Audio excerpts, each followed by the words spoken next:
यहाँ पर मैं कोई तेरी नौकरानी नहीं हूँ। तो मैंने कब कहा कि तुम नौकरानी हो? मैंने कहा क्या? लेकिन बिहेव तो तुम ऐसे ही करते हो ना जैसे कि मैं यहाँ पर तुम्हारी नौकरानी बैठी हुई हूँ। अरे यार मैंने सिर्फ इतना ही तो कहा कि भैया मेरी शर्ट प्रेस नहीं है। ये ऐसी तो कोई बात नहीं हुई ना जिसका तुमने बात का बतंगड़ बना दिया। मैं कोई जादूगर नहीं बैठी कि तुमने सारे बोला कि ये काम कर दो वो काम कर दो और सारे काम हो जाएंगे। तो मैंने कब कहा कि तुम जादूगर हो? मैंने ऐसा कहा? बोलने की जरूरत नहीं होती है ना, तुम्हारी हरकतें बता देती हैं। अनु ये कर दो, अनु वो कर दो, मेरा खाना बना क्या, मेरे कपड़े हुए क्या। अरे मैं कोई रोबोट नहीं हूँ। ऐसा है, मेरा दिमाग खराब करने की जरूरत नहीं, मुझे अभी ऑफिस जाना है। ठीक है, शांति से ऑफिस जाना चाहता हूँ। हाँ तुम शांति से ऑफिस जाओ, घर का माहौल अशांत करके तुम शांति से ऑफिस जाओ और मेरा मूड कैसा भी रहे। अरे तू पागल वागल हो गई है क्या? हाँ तब से बोले जा रही तेरे को समझ में नहीं आ रहा? मुझे ऑफिस जाना, शांति से जाना चाहता हूँ, चुप नहीं हो सकती तू? कैसे चढ़ के आ रहे हो ना मेरे ऊपर तुम। मारोगे मुझे तुम? मारोगे? मारो ना, मारो मुझे तो। मेरे को ना बेफजूल प्रोवोक करने की कोशिश मत कर, मेरा हाथ उठ जाएगा तुझ पर। हाथ क्यों उठ जाएगा? तुम्हारा हाथ तो उठ गया। मारो मुझे, मारो मुझे, मारो।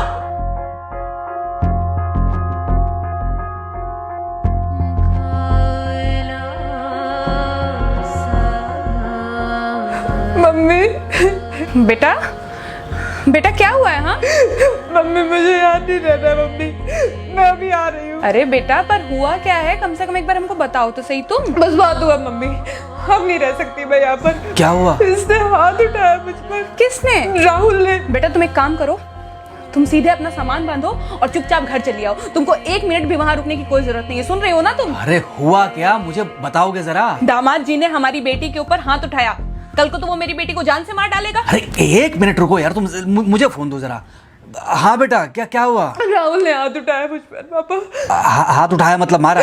नहीं लेकिन हाथ उठाया मेरे ऊपर। मतलब मारा नहीं? नहीं लेकिन शाम को तो आकर मार सकता है ना मुझे वो गुस्से में था? हाँ बहुत। बेटा तुम तो शांत थी ना, तुम तो गुस्से में नहीं थी ना? नहीं मैंने भी गुस्से में बहुत सुनाया। तो अब क्या चाहती हो? मुझे नहीं रहना पापा, मैं घर आ रही हूँ। ठीक है बेटा, घर आ जाओ, लेकिन दोबारा जाओगी तो नहीं? नहीं। हाँ तो बेटा आ जाओ, तुम्हारा तलाक करवा देते हैं उससे। लेकिन तुम श्योर हो ना कि दोबारा जिससे शादी होगी वो तुम पर गुस्सा नहीं करेगा और तुम उससे गुस्सा नहीं करोगी, तुम दोनों के बीच में झगड़े नहीं होंगे? अगर तुम श्योर हो तो आ जाओ, और अगर श्योर नहीं हो तो फिर वहाँ रहो, उससे बात करो जब वो आएगा। ठीक है, आराम से बैठकर मामला सुलझाओ, जैसे तुम्हारी मम्मी और हम बैठकर सुलझाते हैं। भाई झगड़े किसके बीच में नहीं होते? तुम्हारे भाई के बीच में भी हुए हैं, तुम्हारे और मेरे बीच में भी हुए हैं, तुम्हारी और तुम्हारी माँ के बीच में भी हुए हैं। कई बार तुम्हारी माँ ने तुम पर हाथ भी उठाया है, और कई बार ना सिर्फ हाथ उठाया है बल्कि मारा भी है। क्या तब भी तुम घर छोड़कर चली गई थी? बोलो। नहीं। तो फिर अब क्यों वो घर छोड़कर आना चाहती हो? भाई उस घर को भी वैसे ही अपना मानो जैसे तुम इस घर को अपना मानती थी, जैसे तुम हमें अपना मानती थी। ठीक है, शाम को जब वो आएगा तो उससे प्यार से बात करना, जैसे हमसे करती थी लड़ने के बाद। ठीक है? क्या हुआ? फोन काट दिया लगता है। हाँ तो ऐसे कौन बोलता है अपनी बेटी को? अरे भाई आज हम जिंदा हैं तो वो लड़के आ जाएगी यहाँ, कल जब हम जिंदा नहीं रहेंगे तो फिर कहाँ जाएगी? मैं नहीं चाहता कि ऐसे ही वो अपने हालातों से भागती रहे। याद है बचपन में एक बार जब वो गिर गई थी, रो रही थी, और जब मैं उसको उठाने जा रहा था तो तुमने क्या कहा था? यही कहा था कि उठाना मत उसको। अगर आज तुमने उठा दिया उसे तो वो हर बार गिरने के बाद रोएगी और ये इंतजार करेगी कि कब तुम आकर उसे उठाओगे। फिर क्या हुआ था? फिर क्या हुआ था? फिर थोड़ी देर बाद रोने के बाद जब उसे लगा कि तुम नहीं आओगे तो वो खुद ब खुद उठ गई थी। क्या उसके बाद जिंदगी में जब वो दोबारा गिरी, रोई, उसने मेरे आने का इंतजार किया? नहीं किया, बल्कि हर बार खुद ब खुद उठ जाती थी। हाँ तो बस जो तुमने उसके बचपने में किया आज वही मैं कर रहा हूँ। आज जल्दी आ गए ऑफिस से? हाँ एक्चुअली ऑफिस में कोई बहुत ज़्यादा काम था नहीं तो इसलिए। पानी लेकर आऊँ? नहीं कोई बात नहीं, सॉरी मैं सुबह थोड़ा ज़्यादा ही हाइपर हो गया था। सॉरी, मैं भी गुस्से में कुछ ज़्यादा ही बोल गई थी। एक्चुअली मुझे समझना चाहिए कि तुम दिन भर इतना काम करती हो तो। मुझे भी समझना चाहिए कि तुम भी बाहर रहते हो, इतनी सारी परेशानियां होती होंगी। आगे से तुमको शिकायत का मौका नहीं दूंगा। तुम कहाँ शिकायत का मौका देते हो?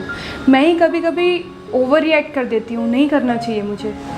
चलो इसी बहाने कम से कम तुमको ये पता तो चला कि गलती किसकी तरफ से होती है। मार अभी खाओगे कि खाना खाने के बाद खाओगे? खाना खाने के बाद ही खा लूँगा। वैसे बिना प्रेस की शर्ट अच्छी लग रही है तुम्हारे ऊपर। Thank you. हाँ मम्मी। हाँ बेटा, दामाद जी आ गए क्या? मम्मी जी नमस्ते। खुश रहो बेटा, खुश रहो। बेटा सब नॉर्मल है ना? हाँ सब अच्छा है मम्मी। हाँ अच्छा ठीक है मम्मी, मैं अभी रखती हूँ। वो अभी अभी ऑफिस से आए ना, तो इनके लिए थोड़ा चाय बना देती हूँ। क्या हुआ? कुछ नहीं, कह रही थी कि अभी अभी ऑफिस से आए और इन्हें चाय पिलाती हूँ। देखा देखा, जरा से गुस्से में अगर पानी ना डाला जाए तो घर बर्बाद होते देर नहीं लगती। अरे पति पत्नी के बीच में तो वैसे भी नहीं पड़ना चाहिए। जहां आप बीच में पड़े बस वहीं से दूरियां बढ़ी। अरे आजकल के जो माँ बाप है ना, इनका बड़ा योगदान रहता है बच्चों के तलाक में। पति पत्नी है, लड़ेंगे नहीं तो समझेंगे नहीं, समझेंगे नहीं तो ये नहीं समझेंगे कि जिंदगी में एडजस्ट करना कितना जरूरी होता है, घर के अंदर भी और घर के बाहर भी। वही तुम्हारी पुरानी बातें है ना। मेरी इन्हीं पुरानी बातों की वजह से हम आज भी साथ हैं।